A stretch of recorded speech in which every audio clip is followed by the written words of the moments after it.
Menghujat adalah perkataan dan atau tindakan yang merendahkan Allah.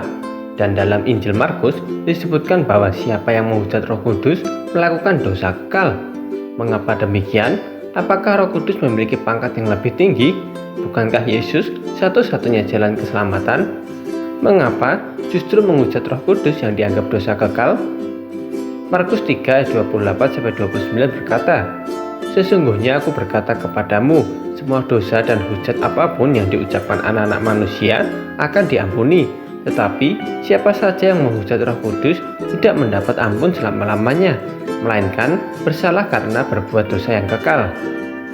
Dalam konteks ini, orang Farisi telah melihat dengan mata kepala mereka sendiri bagaimana Yesus melakukan berbagai mujizat sesuai dengan yang tertulis dalam kitab suci Perjanjian Lama yang seharusnya mereka baca setiap hari.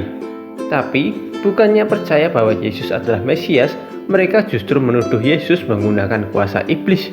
Perkataan orang-orang Farisi ini jelas merendahkan pribadi Allah Tritunggal. Mereka berhadapan langsung dengan penyelamat mereka, tapi mereka justru menghujat penyelamat itu, yaitu Yesus Kristus. Dengan menghujat Yesus, itu berarti mereka memposisikan diri sebagai musuh Allah, atau dengan kata lain, mereka sedang melakukan dosa yang tak terampuni. Satu-satunya jalan kebenaran dan hidup hanya melalui Yesus. Dan karena mereka menolak satu-satunya jalan itu, berarti mereka lebih memilih kematian mereka sendiri. Inilah maksud melakukan dosa kekal.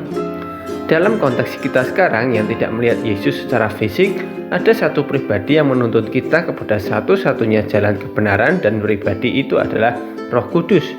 Roh Kudus ada di dalam diri setiap orang percaya untuk menuntun orang-orang menemukan jalan kebenaran dan hidup, yaitu Yesus. Tapi, jika seseorang menolak jalan yang sudah ditunjukkan oleh Roh Kudus, apalagi menghujatnya, itu berarti mereka melakukan dosa yang tak terampuni, karena sama saja mereka menolak Sang Juru Selamat, Yesus Kristus. Yohanes 3:16 berkata, "Karena Allah begitu mengasihi dunia ini, sehingga Ia telah mengaruniakan Anaknya yang tunggal, supaya setiap orang yang percaya kepadanya tidak binasa, melainkan beroleh hidup yang kekal."